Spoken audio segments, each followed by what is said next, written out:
فرما رہا ہے انما یخش اللہ من عبادہ العلماء، بے شک اللہ کے بندوں میں سے وہی ڈرتے ہیں جو علماء ہیں۔ تو گویا علم حاصل کرنے کا اصل مقصود یہ ہے کہ بندے کے دل میں اللہ کا ڈر پیدا ہو جائے۔ جب ہم مدرسے کا رخ کرتے ہیں تو ہماری تعلیمی پالیسی میں یہ چیز بنیادی طور پر شامل ہونی چاہیے کہ ہمیں علم ہو کہ ہم علم حاصل کرنے کے لیے کیوں آئے ہیں، مدرسے میں داخلہ لینے کا مقصد کیا ہے۔ بلکہ اگر ہو سکے تو مدرسہ کے داخلہ فارم کے اندر یہ چیز درج ہو اور طالب علم کو مدرسے میں داخل ہونے سے پہلے یہ باتیں پڑھا لی جائیں تاکہ داخلہ لینے کے وقت اس کی نیت ٹھیک ہو جائے۔ علم حاصل کرنے کی نیت کیا ہونی چاہیے؟ حضرت موسیٰ علیہ السلام جب حضرت خضر علیہ السلام سے بچھڑنے لگے تو یہ جہاں ان کا قصہ مبارک قرآن شریف میں مذکور ہے، وہاں تفسیر بغوی میں یہ حدیث لکھی ہوئی ہے کہ حضرت موسیٰ علیہ السلام نے حضرت خضر علیہ السلام سے پوچھا اوصنی، مجھے وصیت کیجیے۔ قالا، انہوں نے جواب دیا اطلب العلم لتعمل به ولا تطلبه لتحدث به، علم اس لیے حاصل کرو کہ علم پر عمل کرو گے، اس لیے حاصل نہ کرو کہ علم سیکھ کے صرف باتیں کرو گے۔ محض گفتگو کرنا اور آپس میں احباب میں بیٹھ کر اپنی شان بڑھانا یہ علم حاصل کرنے کا مقصد نہیں ہونا چاہیے۔ علم حاصل کرنے کے لیے ہماری نیت یہ ہونی چاہیے کہ ہم علم حاصل کر کے اس پر عمل کریں گے۔ یہ ہمیں داخل ہوتے وقت اس بات کی خبر ہونی چاہیے۔ ایک حدیث میں آتا ہے، نبی کریم صلی اللہ علیہ وآلہ وسلم نے فرمایا من طلب العلم لیجاری بہ العلماء او لیماری بہ السفہاء او یصرف بہ وجوہ الناس الیہ ادخلہ اللہ النار، جس بندے نے علم اس لیے حاصل کیا کہ علماء کو اپنے پاس بٹھاؤں گا، جاہلوں میں بیٹھ کر تیر چلاؤں گا، گپے لگاؤں گا، شان بڑھاؤں گا، یا لوگوں کو اپنی طرف متوجہ کروں گا، ایسے بندے کو ادخلہ اللہ النار، اللہ تعالیٰ دوزخ میں پھینکے گا۔ تو علم حاصل کرتے وقت گویا ہماری سب سے پہلے نیت یہ ہونی چاہیے۔ ایک حدیث میں آتا ہے جامع ترمذی میں، قیامت کی علامات جس حدیث میں بیان ہوئی ہیں، کافی ساری علامات ہیں، ان میں ایک علامت یہ بھی ہے کہ تعلم لغیر الدین ہے، قیامت کے قریب دین کے علاوہ کسی اور مقصد کے لیے علم حاصل کیا جائے گا۔ تو دین حاصل کرنے کا مقصد دنیا کمانا نہیں ہونا چاہیے، بلکہ اللہ اور اللہ کے رسول صلی اللہ علیہ وآلہ وسلم کے دیے ہوئے دین کی خدمت مقصد ہونا چاہیے، اور خود باعمل بننا یہ مقصود ہونا چاہیے۔ جب ہماری داخلہ لینے کے بعد نیت درست ہوگی، پھر ہم مدرسے کے اندر قدم رکھیں گے تو نیت کی وجہ سے ہی ہر قدم کے اندر انشاءاللہ برکت ہوگی۔ پھر جب ہم علم حاصل کرتے ہیں تو خاص طور سے تقوی اور رقاق کے باب جہاں حدیثوں میں آتے ہیں، خوف خداوندی کے باب، یہ تقریباً حدیث کی ہر کتاب میں ایک باب ہوتا ہے یا کتاب ہوتی ہے، کتاب الرقاق، اللہ کے خوف کا چیپٹر۔ تو ان حدیثوں کو ذرا غور سے سنا سمجھا اور پڑھا جائے، اور اساتذہ بھی اگر ان پر زیادہ توجہ دیں اور طلباء کو باعمل بنانے کے لیے ان حدیثوں کو زیادہ اچھی طرح سمجھائیں اور پڑھائیں تو طالب علم کی شخصیت کے اندر بہترین انقلاب برپا ہو سکتا ہے۔ پھر جب طالب علم پاس ہونے لگے تو اس وقت بھی جس طرح ہمارے ٹیسٹ ہوتے ہیں بے شک جو کچھ پڑھا ہے اس کے بارے میں لکھ کے ٹیسٹ لینا درست ہے، زبانی انٹرویو لینا درست ہے، زبانی سبق یاد کیے ہوئے سننا درست ہے، ان باتوں میں تو کوئی شک نہیں ہے، لیکن ایک خاص قسم کے ٹیسٹ کی بھی ضرورت ہے۔ وہ ٹیسٹ کیا ہے؟ وہ خوف خداوندی کا ٹیسٹ ہے۔ نبی کریم صلی اللہ علیہ وآلہ وسلم فرماتے ہیں انا اعلمہم باللہ و اشدہم لہ خشیۃ، بخاری میں حدیث، میں اللہ کو سب سے زیادہ جانتا ہوں، اور چونکہ میں سب سے زیادہ جانتا ہوں لہٰذا میں سب سے زیادہ اللہ سے ڈرتا ہوں۔ جتنا کوئی اللہ کو جانے گا اتنا ہی زیادہ وہ اللہ تعالیٰ سے ڈرے گا۔ علم پڑھ کے اگر تقوی اور خوف خداوندی پیدا نہیں ہوا، اس کا مطلب ہے علم حاصل ہوا ہی نہیں۔ حضرت عبداللہ بن عباس رضی اللہ تعالی عنہ فرماتے ہیں من خشی اللہ فہو عالم، جو اللہ سے ڈر گیا وہ عالم ہے۔ تو گویا جو اللہ سے نہیں ڈرا وہ جاہل ہے۔ کتابیں یاد کر لینا، الفاظ رٹ لینا، یہ اصل علم نہیں ہے، نہ ہی یہ علم کا مقصود ہے، بلکہ اندر انقلاب کا پیدا ہو جانا اور اللہ کا خوف، تقوی اور آخرت کی یاد کا ہر وقت قائم ہو جانا، یہ علم کا اصل مقصود ہے۔ حضرت عبداللہ بن عمر رضی اللہ تعالی عنہ فرماتے ہیں، یہ سنن دارمی میں ان کا قول ہے، آپ فرماتے ہیں لا یکون الرجل عالما، کوئی بندہ اس وقت تک عالم نہیں ہو سکتا حتی لا یحسد من فوقہ ولا یحقر من دونہ ولا یبتغی بعلمہ ثمنا، کوئی بندہ اس وقت تک عالم نہیں ہو سکتا جب تک وہ اپنے سے اوپر والے پہ حسد نہ چھوڑ دے، اپنے سے نیچے والے کو حقیر سمجھنا نہ چھوڑ دے، اور علم کے ذریعے دولت کمانا نہ چھوڑ دے۔ علم دولت کمانے کا ذریعہ نہیں ہونا چاہیے۔ علم کو اللہ کی رضا کی خاطر، وہ جو نیت کر کے ہم نے داخلہ لیا تھا اس مقصد کی خاطر، دین کی ترویج کی خاطر اور دین کی خدمت کی خاطر کیا جائے۔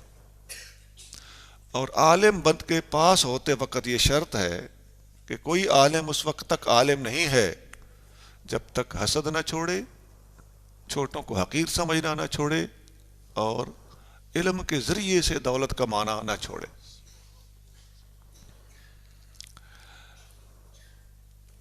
خاص طور سے یہ جو علم کے ذریعے دولت کمانا ہے، اس میں آج کل آپ دیکھتے ہیں کہ بعض دفعہ خطاب کرنے کے پیسے طے کیے جا رہے ہوتے ہیں، مجھے دعوت دینی ہے تو 50,000 لوں گا، 40,000 لوں گا۔ یہ تقوی کے بالکل خلاف ہے، دین اور اسلام کے مشن کے بالکل خلاف ہے۔ کوئی دے دے، قبول کر لینا حدیث سے ثابت۔ حضرت فاروق اعظم رضی اللہ تعالیٰ عنہ کو، صحیح بخاری میں حدیث ہے، نبی کریم صلی اللہ علیہ وسلم نے آپ کو جبہ عطا فرمایا، انہوں نے عرض کیا یا رسول اللہ کسی غریب کو دے دیں۔ حضور صلی اللہ علیہ وسلم نے فرمایا اے عمر دل میں طمع نہ رکھ، اللہ دے تو منع نہ کر۔ اسی سے صوفیاء نے ایک قاعدہ نکالا ہے، لا طمع ولا منع ولا جمع، دل میں طمع نہ کرو، کوئی دے تو منع نہ کرو، آ جائے تو جمع نہ کرو۔ اس دور میں یہ ایک اچھی خاصی ابتلا ہے، ایک امتحان ہے کہ نعت کے پیسے، نقابت کے پیسے، خطابت کے پیسے، تقریباً یہ تین ہی چیزیں ایسی ہیں کہ ان کے اندر جب بے احتیاطیاں ہوتی ہیں تو دین کا بہت زیادہ نقصان ہوتا ہے۔ اللہ کریم ہمیں تقوی کے ساتھ دین کی تبلیغ کی توفیق عطا فرمائے اور اپنی ذات پر توکل عطا فرمائے۔ یہ غلط فہمی بھی دور ہو جانی چاہیے، کوئی یہ نہ سمجھ لے کہ جو علم پڑھ جائے گا اس کو دولت نہیں ملے گی۔ اللہ اپنے فضل سے اتنا دیتا ہے تقوی والوں کو کہ انسان سوچ بھی نہیں سکتا کہ اسے رزق کہاں سے آ گیا۔ امام اعظم ابو حنیفہ رحمۃ اللہ علیہ نے ایک حدیث اپنی مسند میں بیان فرمائی ہے۔ آپ فرماتے ہیں میں 80 ہجری میں پیدا ہوا اور 96 ہجری میں نے حج کیا، اس وقت میری عمر 16 سال تھی۔ یہ اسی ترتیب سے آپ بیان کرتے ہیں۔ تو میں جب حج پہ گیا تو میرے والد گرامی ساتھ تھے۔ فرماتے ہیں ہم کعبہ شریف میں گئے تو مسجد حرام میں نے ایک حلقہ دیکھا، طالب علم گول دائرہ بنا کے سبق پڑھ رہے ہیں۔ میں نے پوچھا یہ کون استاد ہیں جو درس دے رہے ہیں؟ حلقہ تو من حاضی، یہ حلقہ کس کا ہے؟ میرے والد صاحب نے مجھے بتایا حلقہ تو عبداللہ ابن الحارث جز الزبیدی صاحب النبی صلی اللہ علیہ وسلم، یہ حضرت عبداللہ بن حارث صحابی رسول کا حلقہ ہے۔ فتقدم، تو میں نے پھر تاخیر نہیں کی، شوق زیارت میں آگے بڑھا۔ جب میں گیا تو سمعتہ یقول، آگے وہ فرما رہے تھے، میں نے ان کو فرماتے ہوئے سنا۔ سمعت رسول اللہ صلی اللہ علیہ وسلم، وہ فرما رہے تھے میں نے رسول اللہ صلی اللہ علیہ وسلم سے سنا ہے۔ آپ نے فرمایا من تفقہ فی دین اللہ، جس نے دین کی سمجھ حاصل کی، دین کا علم حاصل کیا، کفاہ اللہ مہمہ، اللہ تعالیٰ اس کے تمام مشکل کام اپنے ذمے لے لے گا۔ وَرَزَقَهُ مِنْ حَيْثُ لَا يَحْتَسِبُ، اور اللہ تعالیٰ اسے رزق وہاں سے دے گا جہاں سے وہ سوچ بھی نہیں سکتا۔ یعنی غیب کے خزانے دین کا علم اور تقوی حاصل کرنے والے پر کھل جاتے ہیں۔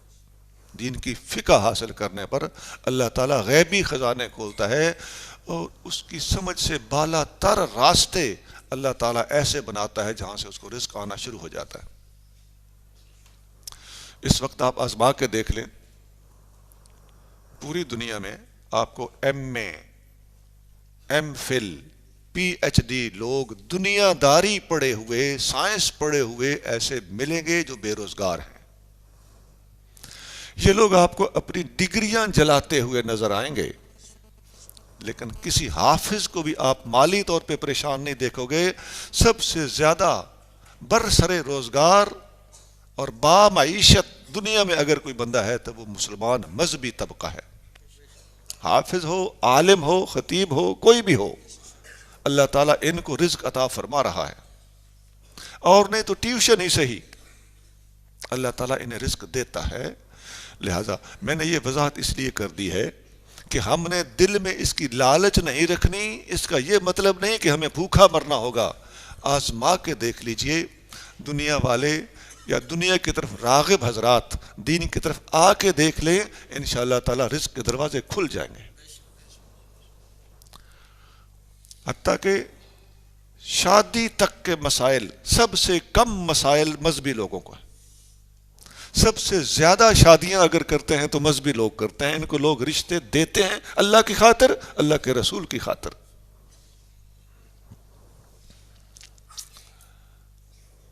صرف اپنے اندر مضبوطی پیدا کرنے کی اور اللہ پر توکل اور اس ذات کا تقوی اختیار کرنے کی ہمیں احتیاج ہے، ضرورت ہے۔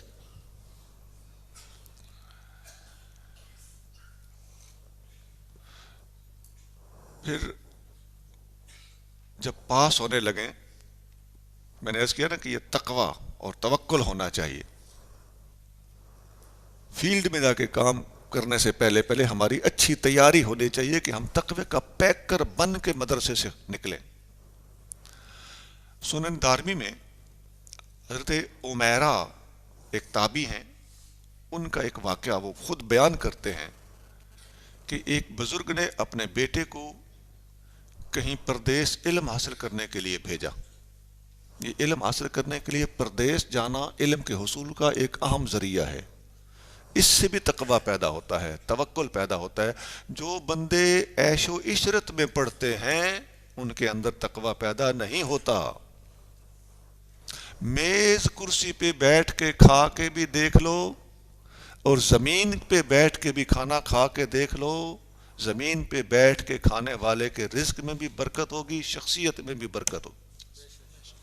ڈبل بیڈ پہ سویا ہوا بھی سو کے دیکھ لے، زمین پہ سو کے بھی دیکھ لو، خوابوں میں فرق دیکھ لینا۔ زمین پہ سو گے اچھا خواب آئے گا، کیونکہ آپ کا نفس مرا ہے، عاجزی پیدا ہوئی ہے۔ تو رل کھل کے روکھی سوکھی کھا کے پردیس میں جا کے اگلے بزرگوں نے علم حاصل کیا ہے۔ حضور غوث پاک رہتے کہاں تھے؟ علم حاصل کرنے چھوٹی سی عمر میں عراق پہنچے، نہ ساتھ والدہ صاحبہ ہیں نہ والد گرامی ہیں، تنے تنہا ایک بچہ ہے جو محض اللہ کے رسول کی خاطر پردیس میں چلا گیا۔ یہ پردیس کی برکات اپنی جگہ پہ ہوتی ہے۔ بچے کو بھیجا والد گرامی نے پردیس علم حاصل کرنے کے لیے۔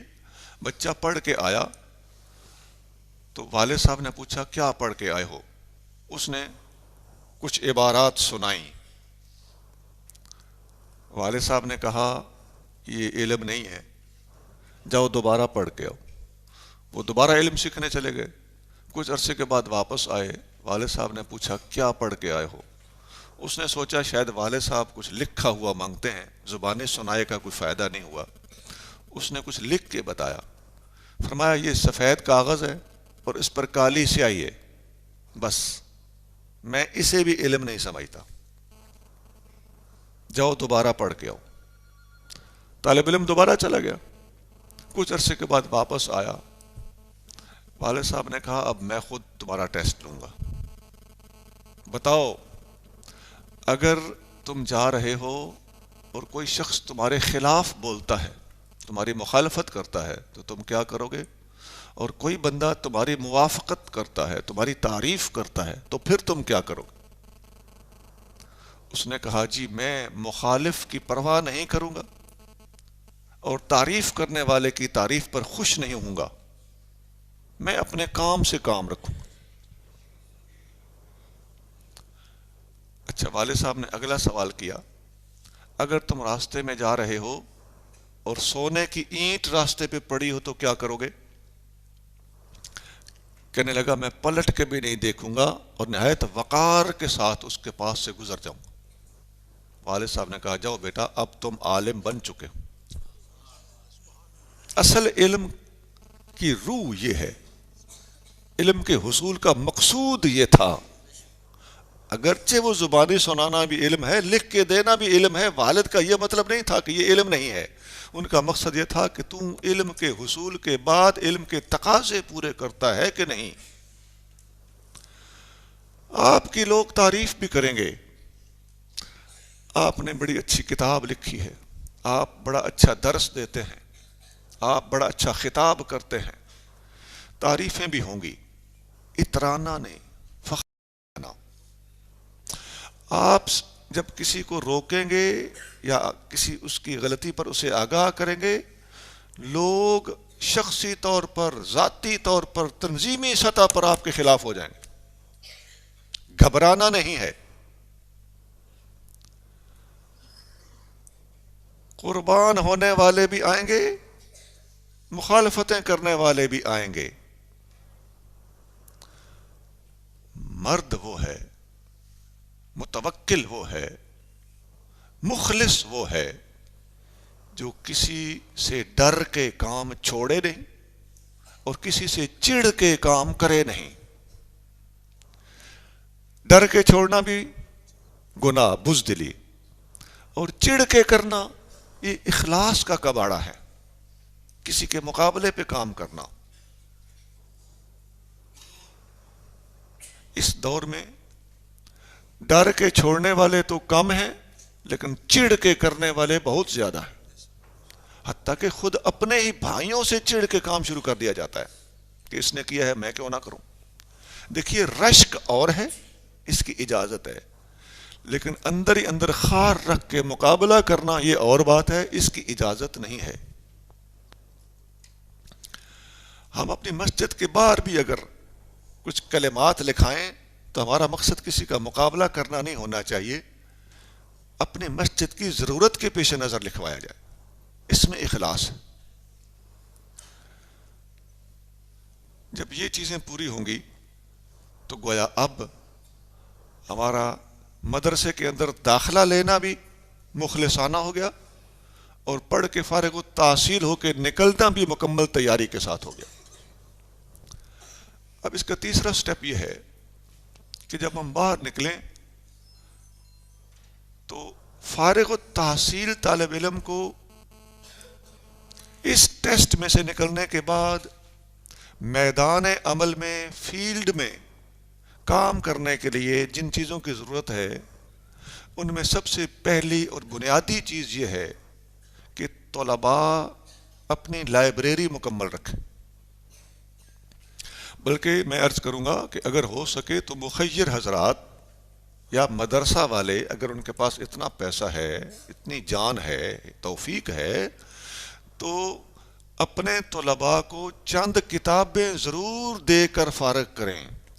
درسی کتابیں ان کے پاس ہونی چاہیے، سیاستہ وغیرہ۔ پھر ان کے پاس کم از کم ایک تفسیر ضرور ہو، بغوی عربی کی، یہ 4 جلدوں میں ہے، انتہا درجے کی تحقیقی تفسیر ہے۔ فقیر جب دورہ تفسیر کرائے تو میرے سامنے یہ تفسیر بغوی ہوتی ہے، اور حدیث کی کتابوں میں سیاستہ کم از کم مشکات کی شرح مرقات یہ ضرور ہونے چاہیے، اور فقہ کی کتابوں میں فتاوی شامی، فتاوی عالمگیری، فتاوی رضویہ، بہار شریعت، یہ 4 کتابیں ضرور دی جائیں طالب علم کو۔ پھر سیرت کی کتابوں میں ایک کتاب الروض العنف ایک ہی ہو تو کافی ہے، کیونکہ اس کے اندر 3 سیرت کی کتابیں ضمناً شامل ہیں۔ سیرت ابن اسحاق اس کا متن ہے، ابن ہشام اس کی شرح ہے، الروض العنف اس کی شرح ہے، تو یہ 4 جلدوں میں ایک کتاب ہو تو یہ کافی سارا میٹیریل ہے۔ عقائد کی کتاب اگر نبراس ہو تو کافی ہے، اس میں بھی 3 کتابیں آ جاتی ہیں۔ اسی طرح تصوف کی کتاب فتوح الغیب اور کشف المحجوب ہو تو گزارا کافی ہے۔ ایک آدھ کتاب تاریخ کی، ان میں سے البدایہ والنہایہ ذرا نسبتاً محتاط ہے، ورنہ تاریخ کی کتابوں کا اتنا اعتبار نہیں کرنا چاہیے۔ یہ کتابیں اگر طالب علم پاس ہوتے وقت اوکھے سوکھے ہو کے خرید لے، یا اس کو خرید کر دے دی جائے، یا اس کو خریدنے میں ہیلپ کر دی جائے، تو آپ نے ایک چلتا پھرتا مدرسہ فارغ التحصیل کیا ہے۔ طالب علم کو محض ایک لڑکا سمجھتے ہوئے پاس آؤٹ کر کے کک آؤٹ کر دینا، یہ اصل میں مشن نبھانے والی سوچ نہیں ہے، بلکہ اسے باقاعدہ ایک مشن دے کر میدان میں اتارا جائے۔ دوسری بات یہ ہے کہ جب طالب علم باہر جائے تو جاتے ہی بلا تاخیر تدریس کا کام شروع کر دے۔ اپنے محلے کا ایک نوجوان ہی پکڑ لے، کوئی کالجی ہی پکڑ لے، کوئی پارٹ ٹائم میں پڑھنے والا، پچھلے پہرا کے پڑھنے والا ہی پکڑ لے، اور صرف ناف کی کتاب ابتدائی اس کو شروع کرا دے۔ حضرت سلمان فارسی رضی اللہ تعالی عنہ فرماتے ہیں، یہ دارمی میں ان کا قول ہے، آپ فرماتے ہیں کہ جب علماء اپنے بعد ایک عالم تیار کرتے جائیں گے، ایک عالم نے ایک عالم تیار کر دیا، دین کی گاڑی چلتی رہے گی۔ تو کیوں نہ ایسا ہو کہ ہم 2 عالم پیدا کر کے جائیں، کئی عالم پیدا کر کے جائیں۔ یہ دین کو نبھانے کا اور اسے کنٹینیو رکھنے کا ایک بہترین ذریعہ ہے، سوچ ہے۔ آپ فکر نہ کریں کہ آپ کے پاس جامعہ نہیں ہے، بہت سارے کمرے نہیں ہیں، آپ اپنے گھر کی بیٹھک میں یہ کام شروع کر دیں، کوئی مشکل نہیں ہے۔ یہ ادھر اندر لگی ہوئی ہو صحیح کرنے والے کام کر لیتے۔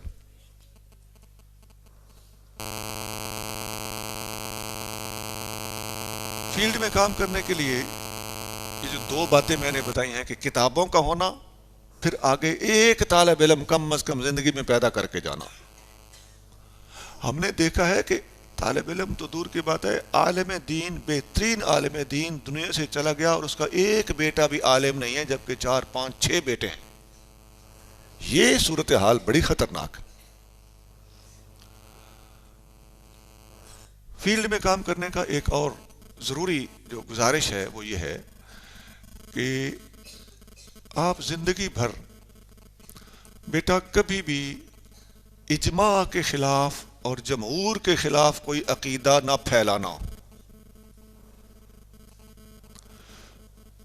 حدیث شریف، قرآن شریف ہے بلکہ، اللہ تعالیٰ فرماتا ہے وَيَتَّبِعْ غَيْرَ سَبِيلِ الْمُؤْمِنِينَ مَن يُشَاقِقِ الرَّسُولَ مِن بَعْدِ مَا تَبَيَّنَ لَهُ الْهُدَىٰ وَيَتَّبِعْ غَيْرَ سَبِيلِ الْمُؤْمِنِينَ نُوَلِّهِ مَا تَوَلَّىٰ وَنُصْلِهِ جَهَنَّمَ وَسَاءَتْ مَصِيرًا. مومنین کی راہ کو چھوڑنا جہنم میں جانا ہے، اجماع کو نہیں چھوڑنا. ان اللہ لا یجمع امتی علی ضلالۃ، جامع ترمذی میں حدیث، اللہ تعالیٰ میری امت کو گمراہی پہ اکٹھا نہیں ہونے دے گا. ابن ماجہ میں حدیث ہے اذا رأیتم الاختلاف فعلیکم بالسواد الاعظم، جب اختلاف دیکھو ہمیشہ بڑے گروہ کا ساتھ دینا.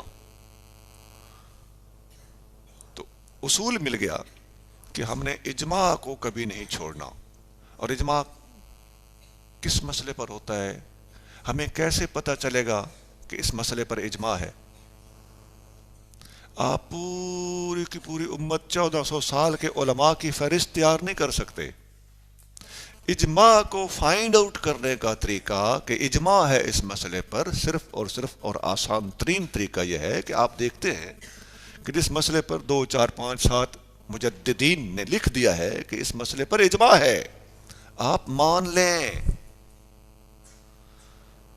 امام نووی لکھ رہے ہیں کہ اجماع ہے، علامہ سیوطی لکھ رہے ہیں کہ اجماع ہے، امام قرطبی لکھ رہے ہیں کہ اجماع ہے، امام رازی لکھ رہے ہیں کہ اجماع ہے، شیخ محقق شیخ عبدالحق محدث دہلوی رحمۃ اللہ فرما رہے ہوں کہ اجماع ہے، امام اہل سنت شاہ احمد رضا خان بریلوی فرما رہے ہوں کہ اجماع ہے.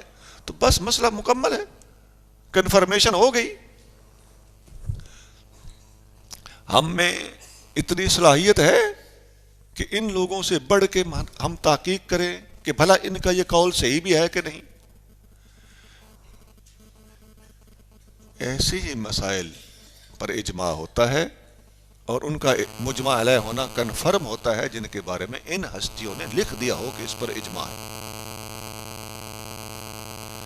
اجماع کے خلاف جتنی سازشیں ہوتی ہیں وہ اسی اصول کو چھوڑ کے ہوتی ہیں. مرزا قادیانی بھی کہتا ہے حیات مسیح پر اجماع لکھا ہوا ہے لیکن امام احمد بن حنبل اس میں شامل نہیں ہے، میں اجماع کیسے مان لوں؟ اب اس نے وہی حاضری لگانا شروع کر دی، حالانکہ امام احمد بن حنبل شامل ہیں، بولتا بھی جھوٹ ہے.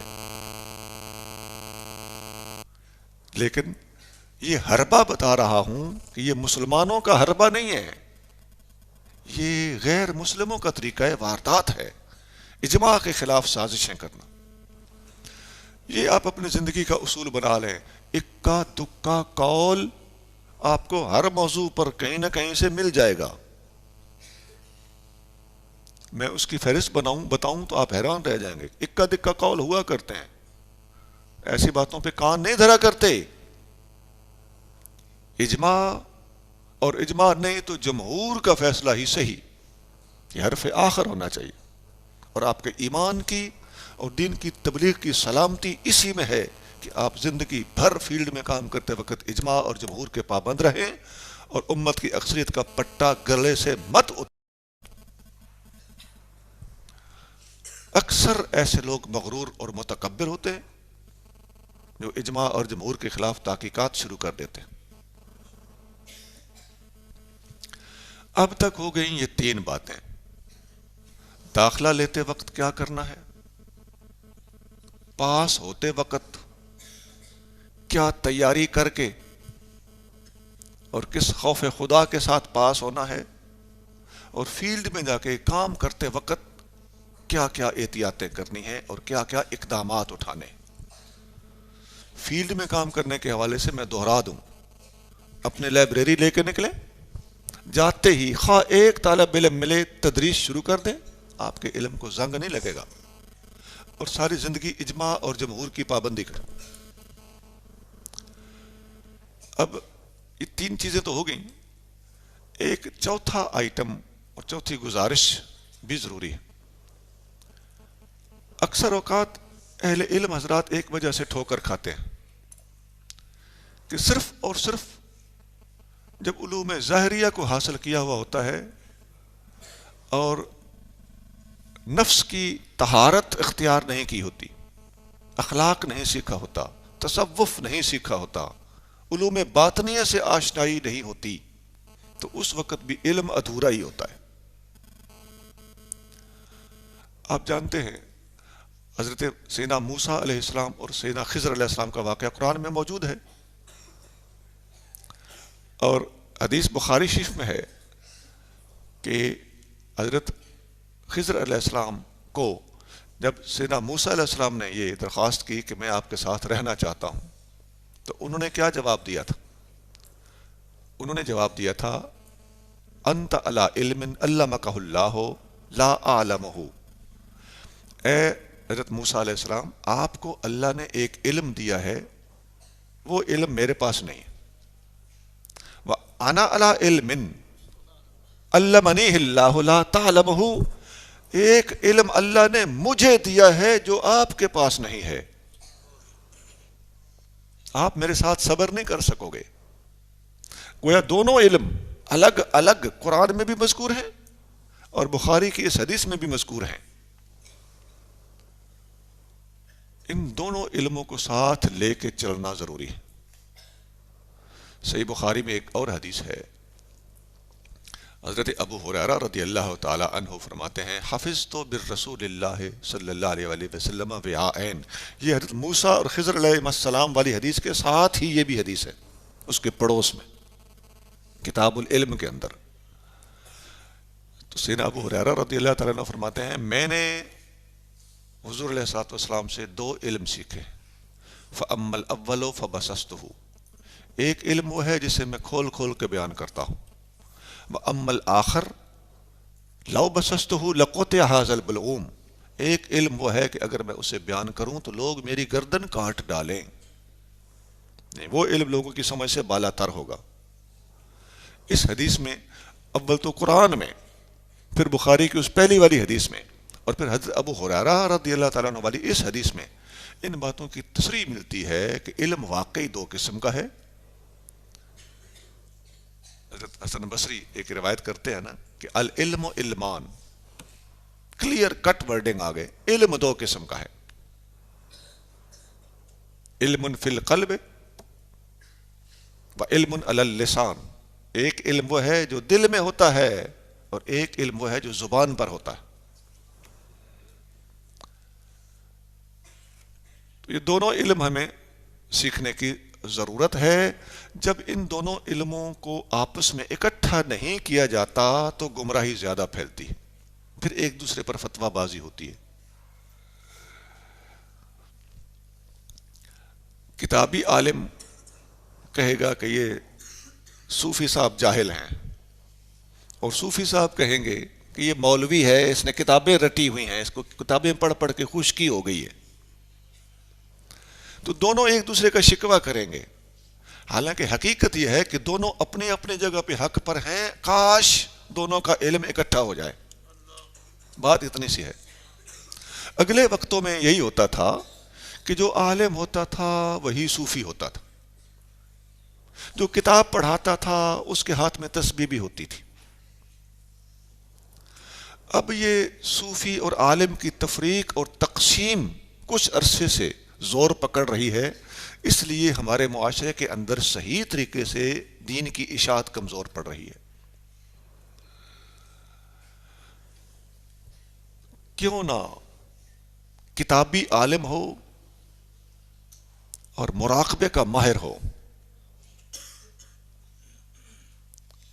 کیوں نہ مصحف قرآن کو بھی جانتا ہو اور مصحف چہرہ مصطفیٰ کو بھی پہچانتا ہو۔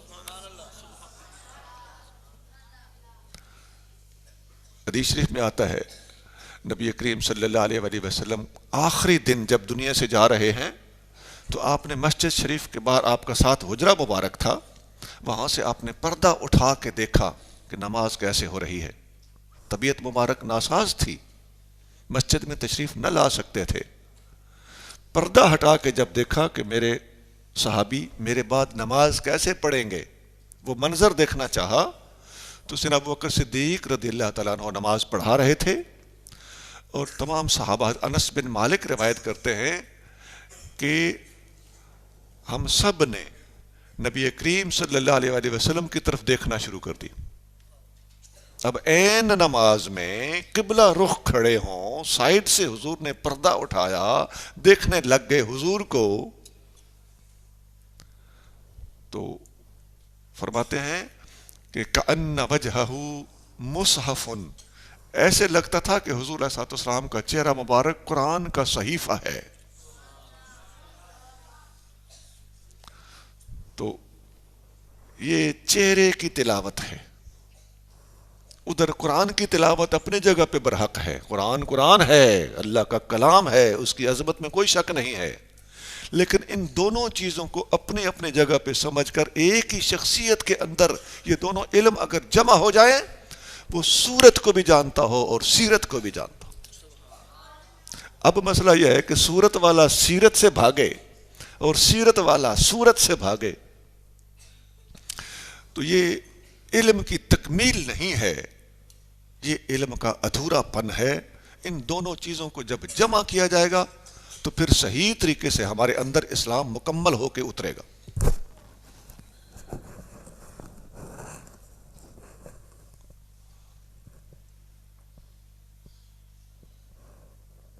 میں نے جو آپ کو فارغ ہوتے وقت کتابیں بتائی ہیں، ان میں آپ نے دیکھا ہوگا میں نے جہاں قرآن حدیث بتایا ہے، اگرچہ قرآن حدیث کے اندر ہی تصوف بھی موجود ہے، لیکن تصوف کی میں نے 2 کتابیں الگ تجویز کی ہیں، کشف المحجوب اور فتوح الغیب۔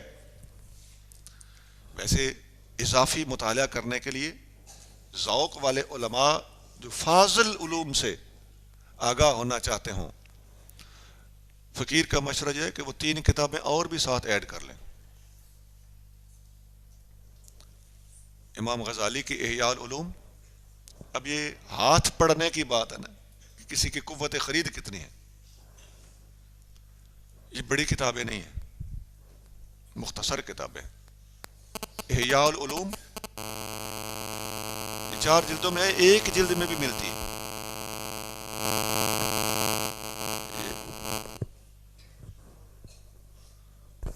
احیاء العلوم مکتوبات امام ربانی مجدد الفسانی رحمۃ اللہ کے مکتوبات شریف، بڑی بلند پایا کتاب ہے۔ اور نمبر 3 مثنوی مانوی مولانا روم، یہ اگر ساتھ رکھ لی جائے، ان میں شریعت بھی ہے، طریقت بھی ہے، علم ظاہر بھی ہے، علم باطن بھی ہے، اور بڑی زبردست اور محتاط کتابیں۔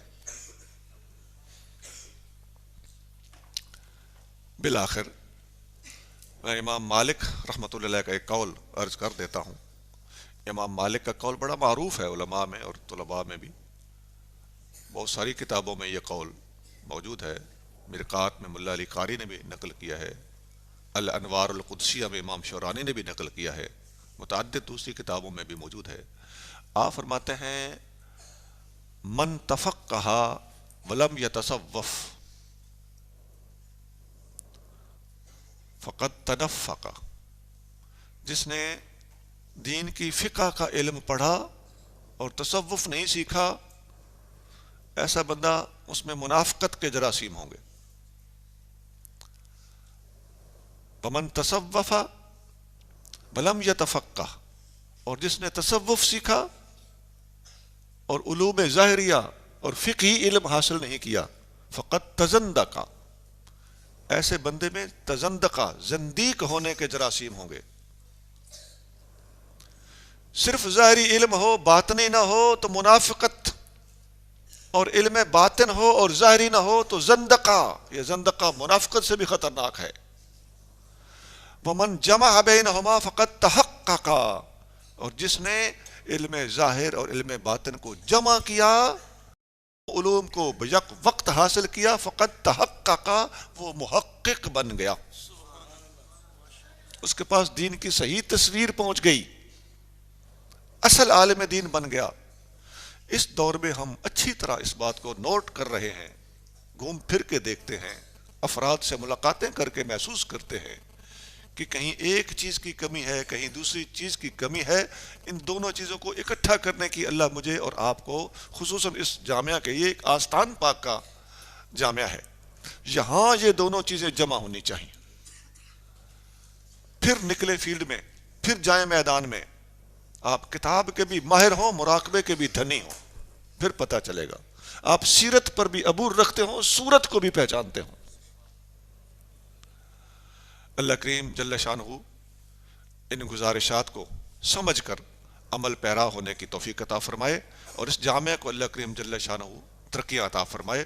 وآخر دعوانا ان الحمدللہ رب العالمین۔ مجھے 40 منٹ بتائے گئے تھے، ایگزیکٹ 40 منٹ پہ میں نے ختم کر دیا۔ اللہم صلی علی سیدنا و مولانا محمد وعلی آل سیدنا و مولانا محمد مبارک وسلم۔ اللہم انفعنا بما علمتنا وعلمنا ما ينفعنا وزدنا علما۔ اللہم یسر لنا امورنا مع الراحة لقلوبنا وابداننا والعافیة فی دیننا ودنیانا، وکن رفیقنا فی سفرنا وخلیفة فی اہلنا ومالنا، واتمس علی وجوہ آدائنا۔ وصلی اللہ تعالی علی حبیبہ الکریم سیدنا و مولانا محمد وعلی آلہ واصحابہ اجمعین برحمتک یا ارحم۔